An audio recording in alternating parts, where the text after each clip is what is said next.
Hey guys, I'm Evan and welcome to Country View Acres. So one of our main goals this year was to install solar power here on our property. We thought that if we put solar power in, that would help make us more self-reliant and a little less dependent on the grid. So we ended up installing just over 7 kilowatts worth of solar up on the workshop roof. And then inside of the workshop, we installed the Canadian Solar EP Cube. It's an energy storage solution. It's basically solar power plus battery backup all in one. And the power company came the other day. They inspected everything and we passed. So they changed out our meter, and now we are finally running the system fully the way it is intended. And the extra power we're making during the day is getting sold back to the power company. So even though we're selling back to the power company, it's not net metering. It's not one for one. They don't buy it at the same price that we buy it at. They buy it at wholesale, which is probably going to be somewhere close to 1/5 or 1/4 of the price that we buy it for. So we're better off to take the solar that we make and store it in batteries and use that overnight instead of using or buying off of the power company, or instead of selling it back to the power company. So right now we have 4 batteries in this system, 13.2 kilowatt hours. We're going to add 2 more today, and that is going to bring this system up to 20 kilowatt hours worth of battery. So that's more energy we can store and use overnight. That's more energy we'll have in a power outage as well. So to me, that's a win-win. So we're going to go ahead, we're going to shut this down, and we're going to take it back apart, and we're going to stack 2 more batteries on here and put it back together.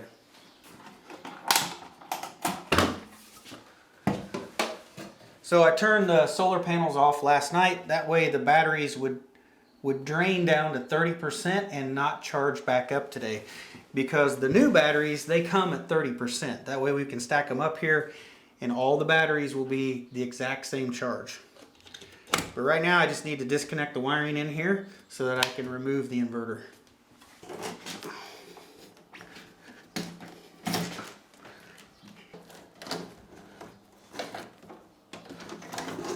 So one good thing about having a wire way is that you can keep a little bit of extra wire. So when I wired this up, I left about 2.5 extra feet in here. So now that the inverter is going to be taller, the power wire is going to reach. And that's the same thing with the solar panel wires. I left a couple feet of extra wire in here just in case I added batteries. So definitely paying off today. All right, I think I'm ready to take the inverter off. This was fairly heavy. There we go. So take the inverter bracket off because it'll move up a little higher.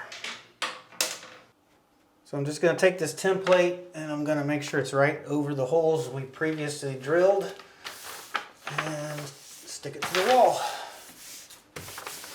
So now I'll mark out our new holes.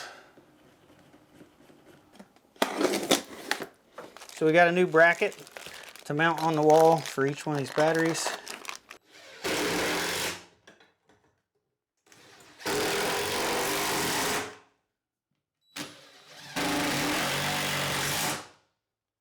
So these batteries just stack on here. You just have to make sure everything's lined up before you set down the right side that's got the connector.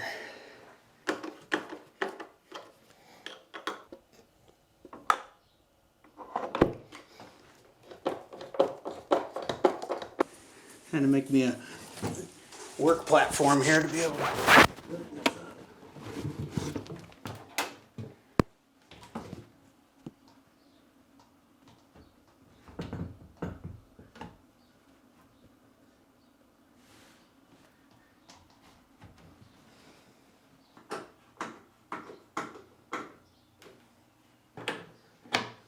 So of course I didn't have all the right conduit fittings, so I had to run into town and get a few, but I think I've got everything now.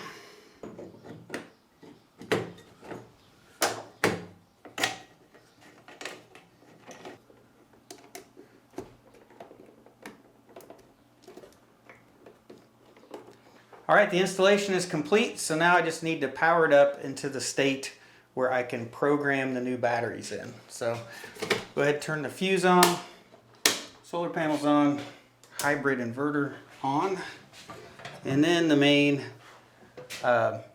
grid power. So now I got to get into the EP Cube app, and I've got to connect with Bluetooth. Any of these major changes, you need to be standing right next to it and use the Bluetooth connection. We're going to get into commissioning. We're going to go into the settings for the hybrid. We're just basically going to tell it that there's now a total of 6 batteries. And that's all we really need to do, and we just need to get it saved. It says success, so it should be programmed in now. So now we can go ahead and power up the gateway and the inverter. All right, the system's powered back up and it is charging the batteries. Once they hit 100%, we can do a little bit of testing. So this inverter stack is now maxed out on storage. You've got a maximum of 6 batteries you can add, 20 kilowatt hours. If you want more than that, then you have to have another inverter with another stack of batteries, and then you double your output power and you double your storage. But we're just going to be running on the one inverter. So it's been 10 days now since I put 2 more batteries in the EP Cube. I've been trying to monitor it, collect a little bit of data, see how it's performing. And the first thing I noticed was that the battery does last longer, of course, into the nighttime. So when you're in the evening, when the sun goes down, it switches to battery. That's running longer into the night. It's still not all night long. It doesn't run everything on the property all night, but it does last longer. Now, I don't think I explained it well, or I didn't explain it at all in some of the previous videos, but as long as the grid is up, the EP Cube actually tries to power everything. It can send power to the house, but it can also send power backwards to the workshop and power the workshop. So there's sensors, there's current sensors in the workshop, and it monitors the grid power coming in. And if you turn on a light or a tool, it sees the grid try to power that, and it actually backfeeds and tries to zero that meter out. So then it effectively is backfeeding that. It tries to power the tools and the lights in the workshop. It's trying to power everything in the house. It's doing its best to try to make sure that you use zero grid power. And the only time you really use the grid is when you have a really large load, or when the battery is drained down to the minimum state of charge. So it does its best to power everything. I don't think I explained that before, but it's not just powering the house. It's actually backfeeding and powering the tools and lights in the workshop. It's trying to power everything that it can. So the other thing I noticed is I don't think we have quite enough solar panels now for the size of the battery bank we have. So we have 7.3 kilowatts of solar, and on the partly cloudy, hazy, rainy days, anything like that, there's not enough sun to fully charge the batteries. It's only those really sunny days will the batteries get charged up enough where it finally starts to sell back power to the power company. I think out of the last 10 days, we have only sold back power 3 of those days. But we've had some rainy weather right after I put those batteries in.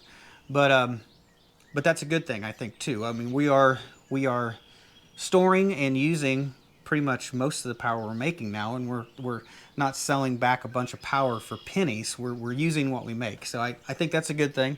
So there's one more benefit to adding batteries. The inverter output on the EP Cube is affected by 2 things. One is sun. If you have full sun, if you have a lot of solar coming in on your solar panels, your inverter has the full 7,600 watt capacity output. Now, if it is nighttime, you don't have any sun, the output is directly related to your batteries. So before, when I had 4 batteries, I only had a 6,500 watt output at nighttime when the grid was down. Now that I have 5, you have to have at least 5. Now I've got the full 7,600 watts of output from the EP Cube. So now that we are at full capacity, on batteries, we got full output on the inverter, I thought we'd go ahead and do a little bit of load testing. I thought we'd go ahead and go grid down. We'll turn the grid off, and we'll see whether it can start our big loads. See if it can run our air conditioner, and see if it can run our dryer, our oven, stuff like that. So this is the grid input. I kill this breaker. It's basically going to simulate a power outage. And the EP cube's only going to be powering our house.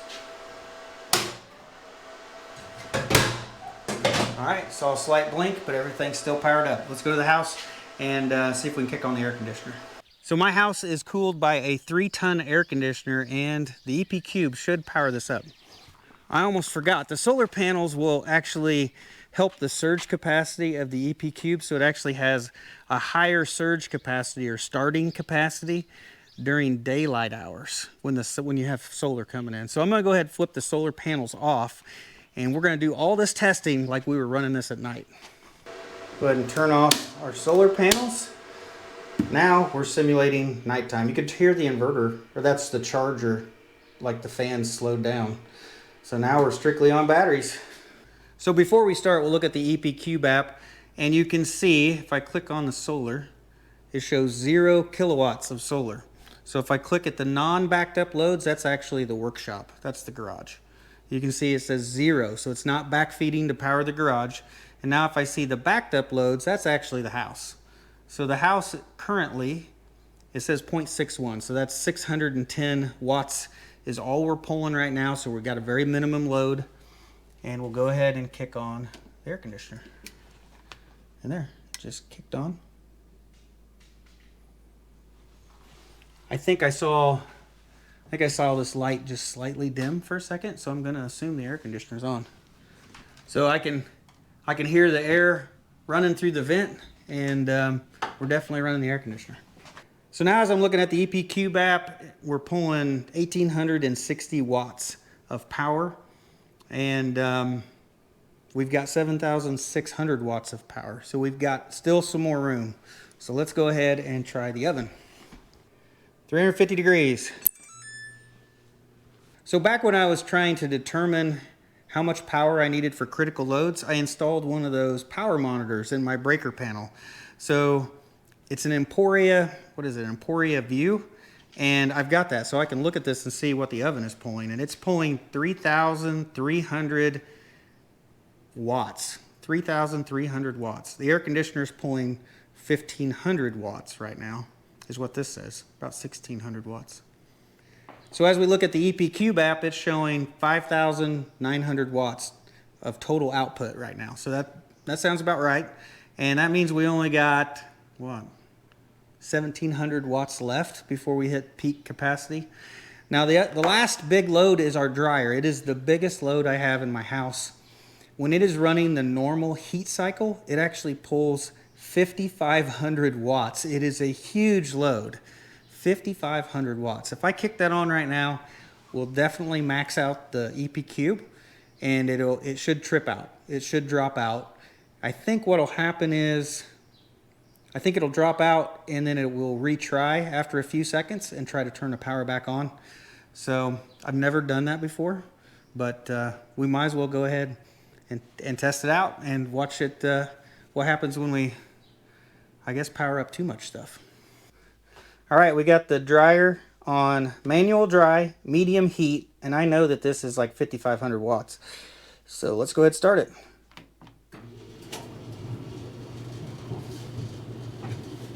There we go, clothes dryer, over 5,000 watts. We ought to drop out power anytime. Well, I tried to get it to trip out. By the time I finally got the clothes dryer started, the air conditioner had actually turned off. So it is successfully running the clothes dryer right now, but the air conditioner's back off. I think the only way I'm gonna get this to trip out is I'm gonna have to get both of them to run at the same time. We'll go ahead and kick the air conditioner down 1 more degree, and then I expect to lose power. Boom, we're dead. Yep, just lost the lights and everything. So, yep, we finally tripped it out.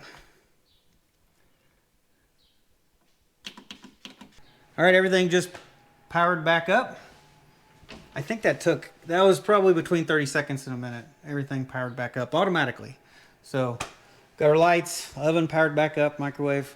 So, I think that's a success as well. At least it powers itself back up after an overload. You don't really have to go and intervene So the main takeaway is I can't run the dryer on like normal heat. With the air conditioner or the oven running, you're probably gonna overload the system. Now, one thing I have figured out is if I put it into low heat, there's like a low heat mode. Like if you put it in low or ultra low, it only pulls about 2400 watts. It pulls like half the power.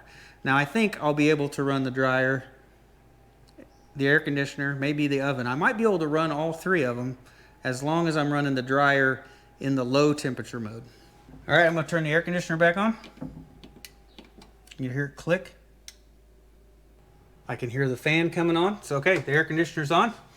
We'll go ahead and put this back in manual dry and then a temperature on ultra low and hit start. So I look at my energy monitor and it's showing about 2500 watts on the clothes dryer. The oven is about 2500 watts. And then the air conditioner is around 1600 watts. That's like, what is that? That's 6,600, somewhere in there, plus whatever else is running. So the EP Cube app says we're pulling 6,710 watts. So only about 900 watts left. So we're running all three big loads as long as I run the dryer on a low setting. So I guess if I wanted to run all three at the same time with the grid down, that would be the way I'd have to do it. Turn the air conditioner back off. So the next test is going to be to see whether the air conditioner can start. So we got the air conditioner to start when nothing was going. Now will the air conditioner start with everything running? Because that has to do with surge capacity, okay? And when nothing's running, you have a lot more surge capacity. So it'll be interesting to see whether it can start the air conditioner with all these loads going. So that'll be a good test. So I've waited a couple minutes before I restart the air conditioner, and I'm looking at the energy monitor. I can verify the clothes dryer and the oven are both running. So the total's somewhere close to 5,000 watts. So the surge capacity on battery should be somewhere around 11,000 watts. That means we got about 6,000 watts of surge to start this 3-ton AC unit. So that's, I don't know if it'll do it. Here we go.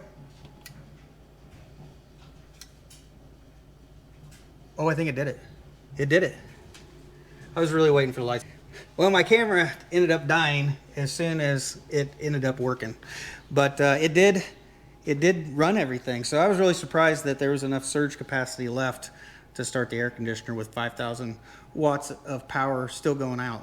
So I think so far this is a successful test. I know how to run my house in a grid down situation. Basically, I cannot run the dryer except in one of those low temperature modes if I want to run it. And then the best thing to do is to do this all during the day when the sun is out, when you got extra power anyway. And we're doing this with the solar panels turned off and on battery. So this is like a nighttime test.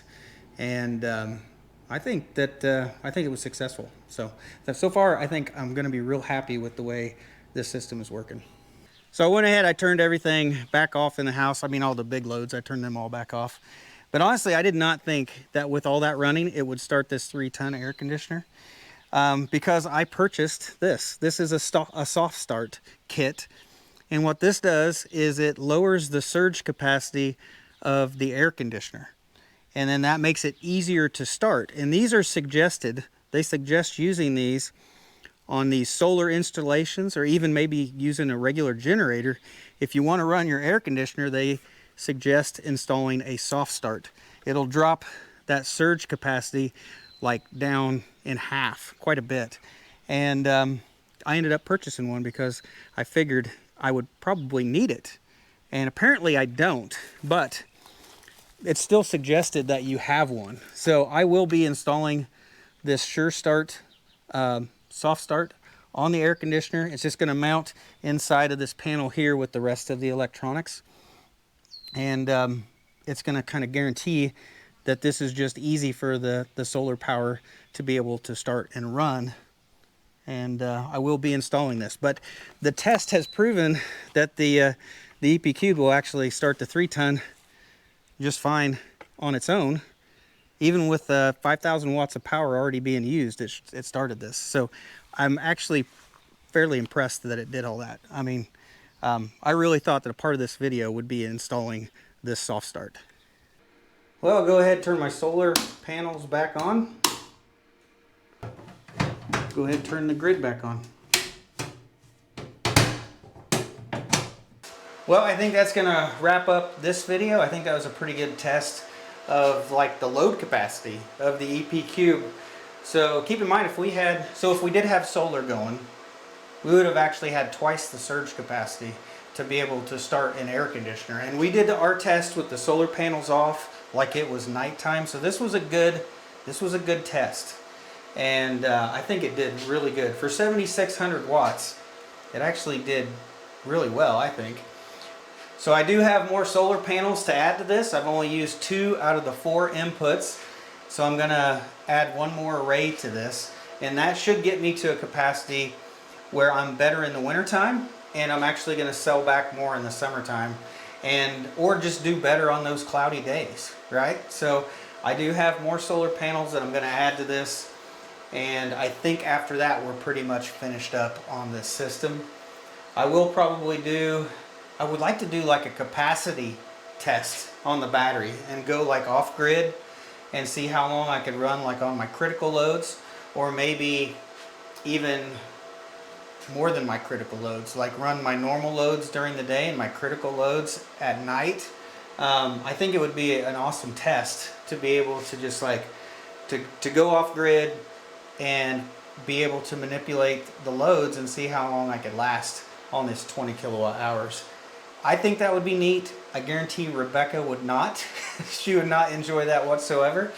But I think one of these days I will try to do at least some kind of capacity test on the battery to see basically how long we could go in a grid down situation. I think that'd be a pretty cool test. But I think that's going to be it for this video. I'm glad to finally I got the system pretty well maxed out. Not on solar panels, but on batteries, on power output. For a single unit, I've pretty much got it maxed out now. And I think this is exactly where I want to be sitting. But I think that's going to be it for this video, guys. So thanks for watching. I'll see you in the next one.